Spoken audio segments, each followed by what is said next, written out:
The maintenance tunnels of New Alexandria Station were quiet at this hour, just the way Rose liked them. Her footsteps echoed softly against the metal walls as she made her way through the labyrinth of pipes and wiring that kept the massive space station running. This was her domain, her sanctuary from the judging eyes above. The blue glow from her tablet cast shadows across her face, highlighting the features that made her different from everyone else on the station. Her skin had a slight silvery sheen, a trait from her Meridian mother, but her face was too human-like, a constant reminder of her mixed heritage. She wasn't human enough for the humans, and she certainly wasn't Meridian enough for her mother's people. Rose paused at an intersection, checking the station's maintenance schedule. A Level 3 power coupling needed recalibration in Section 7. She smiled slightly. At least the machines didn't care what she looked like. As she worked, her hands moving with practiced efficiency, the station's morning cycle began. The main corridors above would be filling with the breakfast crowd. Pure-blooded Meridians gliding gracefully to their administrative positions, humans heading to their diplomatic offices, and various other species going about their daily routines. None of them spared a thought for the person keeping their world running smoothly. Warning: power fluctuation detected in Section 8, the station's AI announced through her earpiece. Rose quickly finished the recalibration and headed toward the new problem. This was why she took the early shift. Fewer people to dodge, more actual work to do. The problem in Section 8 turned out to be more serious than expected. Rose found herself hanging upside down in a maintenance shaft, her magnetic boots securing her to the ceiling as she worked to bypass a failing power node. Sweat beaded on her forehead as she carefully manipulated the delicate components. "What are you doing down there?" a sharp voice called out. Rose nearly dropped her tools. Looking down, or up, from her perspective, she saw Officer Lane, one of the station's pure-blooded Meridian supervisors. "Emergency bypass procedure, sir," Rose replied, keeping her voice steady. "The node is showing signs of imminent failure. Did you file the proper paperwork for this intervention?" Lane's voice carried that familiar tone of superiority. "The procedure is covered under Emergency Protocol 17, sir. The paperwork will be automatically generated by the system." Rose continued working as she spoke. The node was beginning to smoke slightly.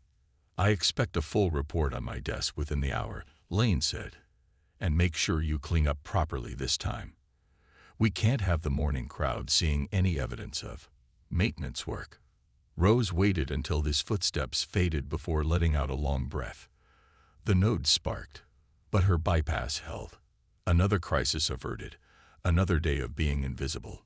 Later, in her tiny quarters, Rose looked at herself in the mirror as she cleaned the grease from her face. Her mother's silvery skin tone, mixed with human features, created an appearance that neither species found attractive. Her hair, a strange mix of silver and brown, hung in a practical braid down her back. Pure Meridians had completely silver hair that seemed to float in the air, while humans had their rainbow of natural colors. She pulled up her tablet and began working on Officer Lane's report. As she typed, she could see her own innovations in the power grid's programming. Small improvements she'd made over the years that no one had noticed. Or rather, improvements that had been noticed but credited to her pure-blooded supervisors. The station's morning news feed played in the background.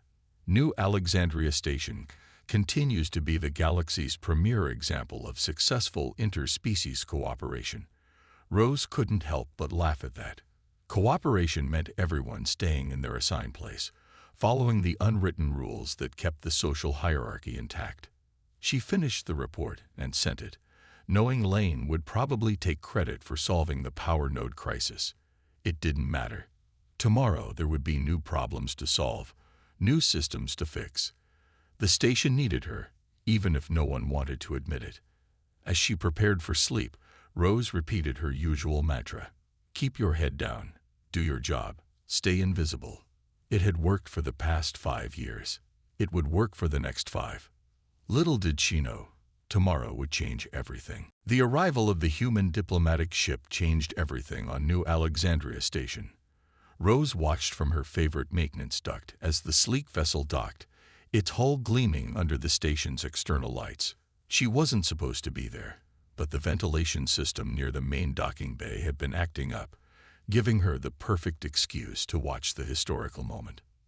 Through the duct's grating, she could see the gathering of officials, Meridian administrators in their flowing silver robes, other alien representatives in their formal wear, and the station's human staff in pressed uniforms. The air felt thick with anticipation. The ship's airlock cycled open with a soft hiss. First came the security detail, then the administrative staff, and finally the senior diplomats. Among them walked a tall man with dark hair and alert eyes, who seemed to be taking in every detail of his surroundings. Unlike the others who moved with practiced diplomatic stiffness, he had a natural, easy way of moving. James Miller, Cultural Liaison Officer, Rose heard someone announce. She made a mental note of the name, though she doubted their paths would ever cross. She was wrong. The next day, while fixing a particularly stubborn climate control unit in the diplomatic sector, Rose heard footsteps approaching. She quickly gathered her tools, preparing to make herself scarce as usual. "Excuse me," a warm voice called out. "I could use some help." Rose turned to find James Miller standing there, looking slightly lost and holding a malfunctioning data tablet. Up close, she noticed his eyes were a striking green color. "The station's systems are giving me trouble," he said, smiling apologetically. "Someone said the maintenance team might be able to help." Rose hesitated. Usually, when she encountered station residents, they either ignored her or treated her with barely concealed disdain. But James was looking at her expectantly, without a trace of prejudice in his expression. "Let me see," she said quietly, taking the tablet. Her fingers moved quickly across the screen, diagnosing the problem. "The translation matrix is conflicting with your Earth standard settings. I can fix it." James watched with interest as she worked. "You understand both human and Meridian programming languages?" Rose nodded, keeping her eyes on the tablet. "I have to. Most systems here are Meridian-based, but need to interface with human technology." "That's impressive," he said. "I'm James Miller, by the way. Just arrived yesterday." "I know," Rose replied, then quickly added, "I mean, everyone knows about the new diplomatic mission." She handed back the fixed tablet. "It should work now." James tested it, his face lighting up when everything functioned perfectly. "This is fantastic. The tech team said it would take days to sort out. I don't even know your name." "Rose," she said softly. "I'm just maintenance." "Well, just maintenance, Rose. You just saved me from a week of paperwork nightmares." He smiled again, and Rose felt something strange in her chest, a warmth she wasn't used to. "I have a feeling I'm going to need more help understanding how things work around here. Would you mind if I called on you again?" Before Rose could answer, the sharp click of boots on metal flooring announced Officer Lane's arrival. The Meridian supervisor rounded the corner, his silver eyes narrowing at the scene. "Is there a problem here?" Lane asked, his tone carrying its usual edge. "Not anymore," James replied cheerfully. "Rose here just solved it. Your station is lucky to have such skilled maintenance staff." Lane's expression tightened. "Indeed. Rose, you're needed in Section 12. She nodded quickly and gathered her tools. As she turned to leave, James called after her, "Thank you for the help, Rose. I mean it." Walking away, Rose could feel both men's eyes on her back. She knew she should forget about the encounter. Interactions with station residents, especially important ones, never ended well for her. But James's genuine smile and easy manner had stirred something in her, a dangerous feeling she thought she'd buried long ago. Hope. The station's systems beeped and hummed around her, but for the first time in years, Rose's thoughts weren't on the machinery. They were on green eyes and a kind smile, and the way he had looked at her like she was actually worth seeing. Over the next few weeks, James found more and more reasons to need maintenance help. Sometimes it was a genuine problem with his equipment, but often he simply appeared in whatever section Rose was working in, asking questions about the station's systems and culture. Today, he sat on an empty storage container while Rose repaired a communication relay. She worked as she talked, her hand steady despite her awareness of his presence. The Meridians built most of the station, she explained, but they had to adapt it when humans joined the Alliance. That's why some systems don't work well together. Like that power surge last week, James asked, taking notes on his tablet. Rose nodded. The human coffee machines draw more power than Meridian systems expect. I designed a converter that. She stopped suddenly, remembering her place. That what? James pressed gently. Rose sighed. I designed a converter that balances the load. Officer Lane took credit for it in last month's engineering report. James's face darkened. How often does that happen? It doesn't matter, Rose said quickly, focusing on the relay. I'm used to it. It does matter, James insisted. He stood up, pacing the narrow maintenance corridor. Show me your other innovations. Rose hesitated, then pulled up her private files on her tablet. As James scrolled through her designs and improvements, his expression grew more serious. Rose, these are brilliant. The way you've bridged the gap between human and Meridian technology. This could revolutionize station operations. She shook her head. Nobody would accept improvements from someone like me. Someone like you. James's voice was quiet but intense. You mean someone smart enough to understand multiple species technology. Someone innovative enough to solve problems others don't even see. You know what I mean, Rose said softly, gesturing to her mixed features. I'm not pure anything. James stepped closer, his presence filling the narrow space. Maybe that's exactly why your solutions work. You understand both worlds. Before Rose could respond, her tablet buzzed with an urgent alert. The new coffee shop in the human sector was experiencing power fluctuations again.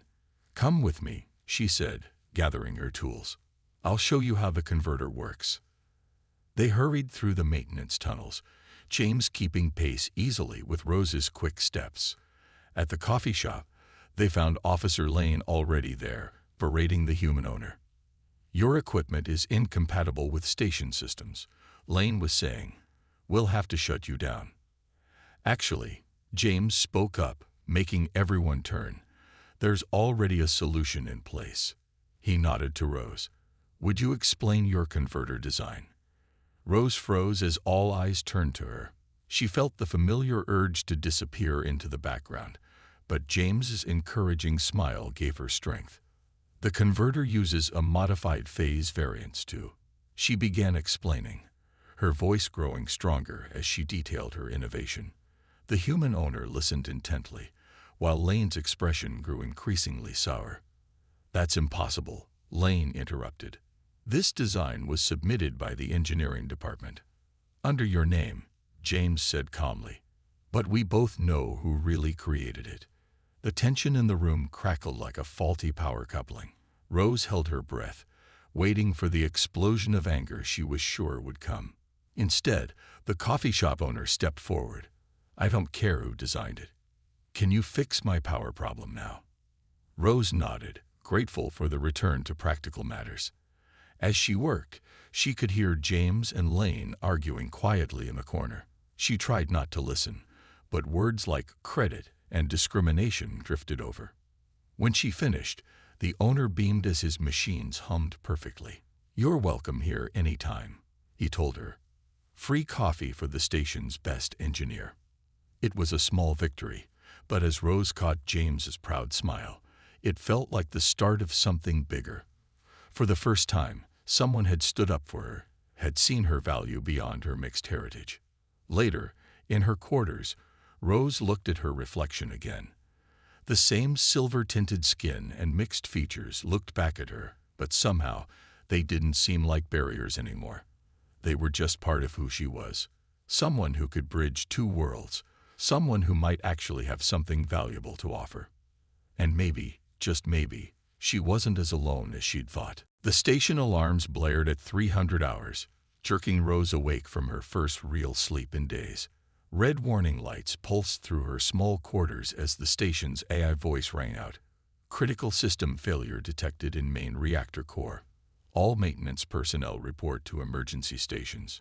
Rose was moving before the announcement finished, pulling on her work suit as she checked her tablet. The readings made her blood run cold. The human and Meridian power systems were fighting each other, creating a cascade failure that could tear the station apart. She ran through the maintenance tunnels, her heart pounding. Other engineers were rushing to their assigned posts, but Rose knew they were heading to the wrong place. The real problem wasn't in the reactor core, it was in the integration systems she knew better than anyone. Her communicator crackled. "Rose." It was James. "Where are you?" "Heading to Section 15, she replied, breathing hard as she ran. "The reactor's not the problem. It's the integration hub." "The emergency team is gathered at the core," James said. "Officer Lane is leading the response." "They're wrong." Rose stopped at a junction, her hands flying over a control panel. "The core readings are a symptom, not the cause. I need to get to the hub."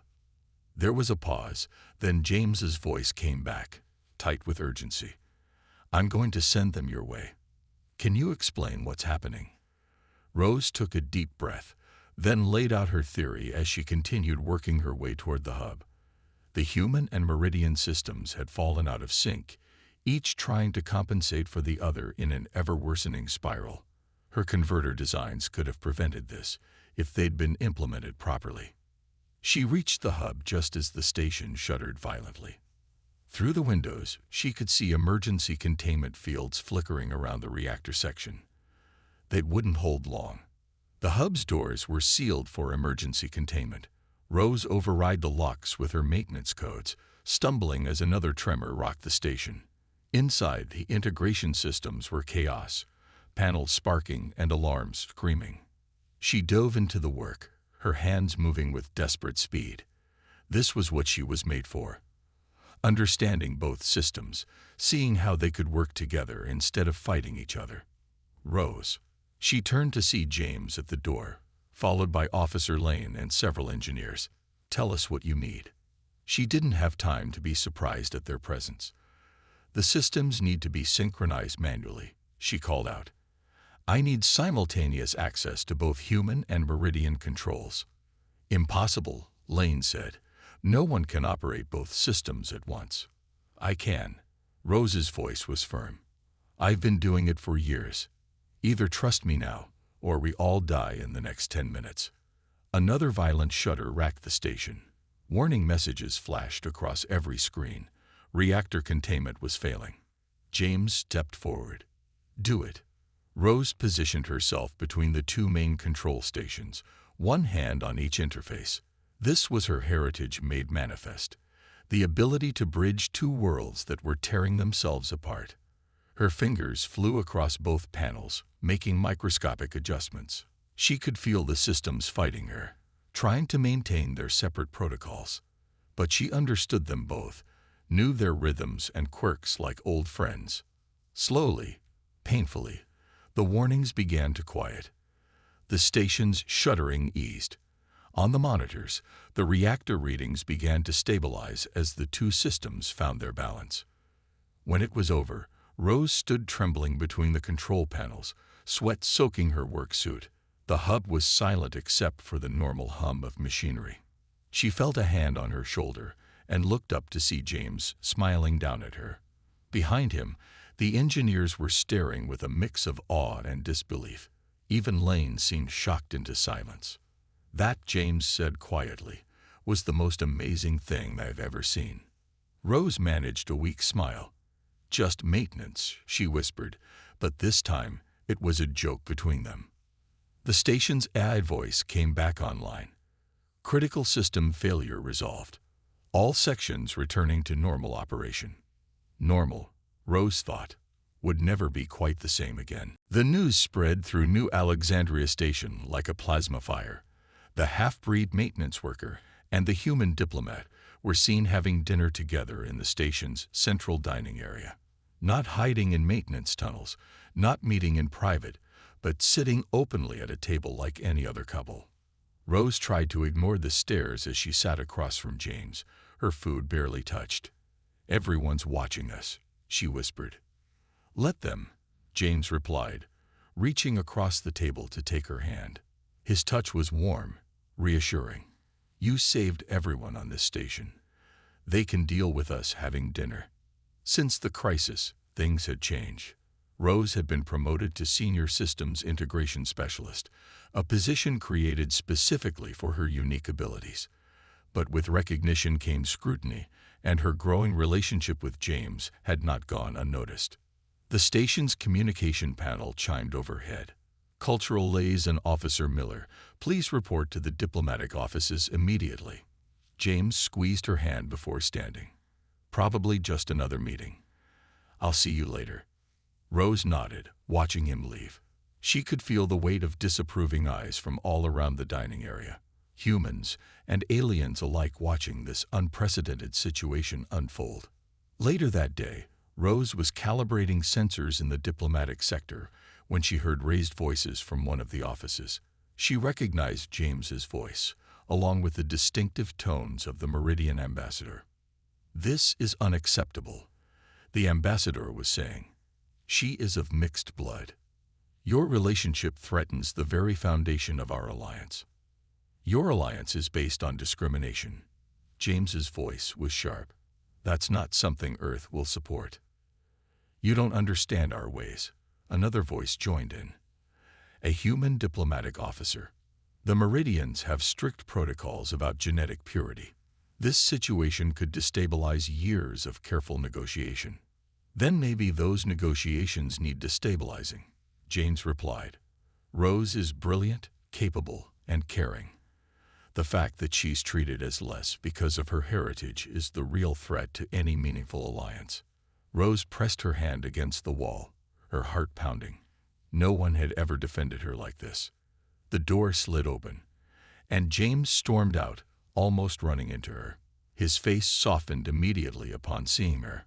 "How much did you hear?" "Enough," she whispered. "James, I can't be the reason the alliance fails. Maybe we should." "Don't." He cut her off gently. "Don't say we should end this. What we have, it's more important than their prejudices. The Meridian High Council will hear of this," the ambassador called from the doorway, his silver eyes cold. "Your mother's family will be notified of your conduct." Rose felt her chest tighten. Her mother's family had rejected her at birth, but they still held power over her Meridian citizenship rights. "They'll try to force me to leave the station." James's jaw set firmly. "Then we'll fight it. Together." That evening, Rose sat in her quarters, staring at the official notice on her tablet. The Meridian High Council was indeed reviewing their status. Her mother's family had already denounced her actions as bringing shame to their lineage. A soft knock at her door interrupted her thoughts. James stood there, looking determined. "I just sent my own message to Earth's diplomatic corps. I've told them that if the Meridians want to push this, Earth will need to reconsider several key trade agreements." "You can't risk your career for me," Rose protested. "I'm not just doing this for you," he said, stepping into her quarters. "This is about what's right. About showing the galaxy that love doesn't care about species or genetic purity." As he pulled her into his arms, Rose felt tears sliding down her cheeks. "I'm scared," she admitted. "I know," he said softly. "But we're not alone. The station crew you've worked with, the people you've helped, they're starting to speak up too. Change is coming, Rose. We're just the beginning." Looking up into his eyes, Rose saw the truth of it. Their love wasn't just about them anymore. It had become something bigger, a challenge to the old ways, a hope for others like her. The station hummed around them, its human and Meridian systems working in harmony thanks to her innovations. Perhaps it was time for its people to learn the same lesson. The message arrived during Rose's maintenance shift. To all station residents, a public hearing will be held regarding the status of mixed heritage individuals on New Alexandria Station. Rose stared at her tablet, hardly believing what she was reading. A month ago, such a hearing would have been unthinkable. But things had changed since her relationship with James became public. First came the coffee shop owner, who hired a half-Centaurian server despite protests from some customers. Then a young engineer of mixed Meridian-Arcturian heritage approached Rose, showing her designs for improving the station's air recycling system. Others followed, emerging from the shadows where society had forced them to hide. Now, standing in the great hall of the station's council chamber, Rose felt the weight of history. The room was packed with residents of all species. James stood beside her, his presence giving her strength. The council will hear testimony regarding the treatment of mixed heritage individuals. The station administrator announced. We begin with Chief Systems Integration Specialist Rose, whose recent actions during the station crisis have prompted this review. Rose stepped forward, her voice steady as she addressed the council. All my life, I was told my mixed heritage was a weakness. But during the crisis, it was my understanding of both human and Meridian systems that saved lives. What others saw as a flaw was actually a strength. The Meridian ambassador rose to speak, his silver robes gleaming. Our traditions of genetic purity have served us for millennia. These mixed individuals threaten our cultural identity. Your culture survived first contact with humans, James countered, stepping forward. It survived joining the Galactic Alliance. Change doesn't destroy culture, it enriches it. From the crowd, the coffee shop owner stood. My business has improved since hiring mixed heritage staff. They understand multiple cultural perspectives, helping all customers feel welcome. One by one, others rose to speak. The young engineer presented his air recycling improvements. A human doctor described how mixed heritage patients often showed unique genetic advantages. Even Officer Lane, to everyone's surprise, admitted that Rose's understanding of dual technologies had prevented several system failures before the major crisis. I was wrong, Lane said, looking directly at Rose. Your differences make you better at your job, not worse. The station needs more people like you, not fewer. The station administrator called for a recess to consider the testimony. In the hallway outside, Rose found herself surrounded by other mixed heritage residents, all sharing their stories. My mother's people rejected me too, a young woman with combined human and Centaurian features said, but seeing you stand up to them gave me courage. Your innovations inspired me to show my own designs, the young engineer added. If you can succeed, maybe we all can. James watched these exchanges with a proud smile. See, he said softly to Rose, you're not alone anymore. You never really were. The council's decision came 3 hours later. After reviewing all testimony, the administrator announced, this council finds that discrimination based on heritage status has negatively impacted station operations and community welfare. Effective immediately, all hiring, housing, and social policies will be revised to ensure equal treatment. The great hall erupted in cheers. Rose felt tears in her eyes as James pulled her into a tight embrace. Furthermore, the administrator continued, in recognition of the unique advantages offered by multicultural perspective, we are establishing a new Integration Advisory Board. Chief Specialist Rose will chair this board, overseeing both technological and social integration initiatives. Later, in their favorite maintenance tunnel where it all began, Rose and James sat together, looking out at the stars through a small viewport. How does it feel to be a revolution leader? James asked, smiling. Rose shook her head. I never wanted to lead a revolution. I just wanted to be myself. Sometimes that's the most revolutionary act of all, he replied, taking her hand. Being yourself, despite what others think, can change the whole galaxy. The station hummed around them, its perfectly integrated systems a testament to what different cultures could achieve together. Through the viewport, Rose could see ships arriving from distant worlds, bringing new people, new possibilities.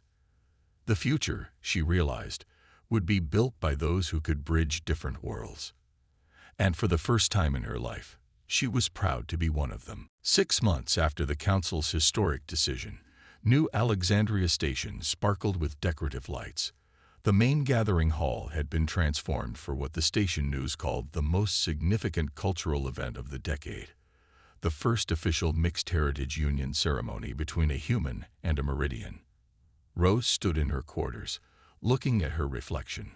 Her ceremonial dress combined traditional Meridian silver fabric with a human-style cut, symbolizing the bridging of cultures that her life had come to represent. Her mixed heritage features, once a source of shame, now seemed to glow with pride. A soft knock at the door revealed the coffee shop owner's daughter, Maria, herself a mixed heritage child. "The flowers you designed are ready," she said, presenting a bouquet of bioengineered blooms that combined earth roses with Meridian luminescent petals. "Perfect," Rose smiled, taking the flowers. Like everything else in the ceremony, they represented the beauty of combining different worlds. In another part of the station, James adjusted his formal uniform, which had been modified with traditional Meridian elements. The human diplomatic officer who had once opposed their relationship now stood beside him as his best man. "The Meridian High Council's representatives have arrived," the officer reported, "and you'll be pleased to know they're accompanied by 3 mixed heritage advisors." James smiled. The changes they'd sparked had spread far beyond the station. Other space stations and colonies have begun adopting New Alexandria's integration policies. Even the traditionally conservative Meridian High Council had been forced to adapt. The ceremony space combined both cultures' traditions. The ceiling projected a star map showing both Earth and the Meridian homeworld. The seating arranged guests in a pattern that represented the DNA double helix, a subtle reminder that all species shared more commonalities than differences. Rose walked down the aisle alone, a deliberate choice that emphasized her independence. But she wasn't really alone anymore. The faces that turned to watch her progress included humans, Meridians, and dozens of mixed heritage individuals who had found their voice in the past months. James waited at the front, his green eyes bright with joy. Beside him stood Officer Lane, who had surprised everyone by volunteering to perform the ceremony. The former prejudiced supervisor had become one of their strongest allies. "We gather today," Lane began, "to celebrate not just the union of 2 individuals, but the dawn of a new era. Rose and James have shown us that love transcends the boundaries we create." The ceremony combined elements from both cultures. They exchanged Earth-style rings and performed the Meridian light-sharing ritual, their joined hands glowing with the soft silver light of Rose's heritage. "In the ancient traditions of both Earth and Meridia," Lane continued, "unions were meant to strengthen both families. Today, this union strengthens not just 2 families, but all peoples who believe in a future without boundaries." Rose and James spoke their vows in both English and Meridian, their words echoing through the station's communication system, so all residents could share in the moment. "I choose you," James said in carefully practiced Meridian, "not despite your differences, but because of them. You've shown me that the most beautiful things in the universe come from bringing different worlds together." "I choose you," Rose replied in English, her voice clear and strong, "for showing me that being different isn't a flaw to hide, but a gift to share. You helped me find the courage to be myself." As they sealed their vows with both human and Meridian traditions, the gathered crowd erupted in cheers. The station's systems hummed in perfect harmony, much like the celebration of cultures taking place within it. Later, at the reception, Rose and James danced beneath the starlit ceiling. Around them, humans, Meridians, and mixed heritage couples filled the dance floor, each moving to the music in their own way. "Look what we started," James murmured, holding her close. Rose watched a young mixed heritage couple nearby, dancing without fear or shame. "We just showed them what was possible," she said. "They'll take it from here." Above them, through the station's grand viewport, the stars shone brightly. Somewhere out there, other couples like them were finding each other, challenging old prejudices, building new bridges between worlds. For Rose, who had once tried so hard to be invisible, It was the perfect ending to one story, and the beginning of countless others.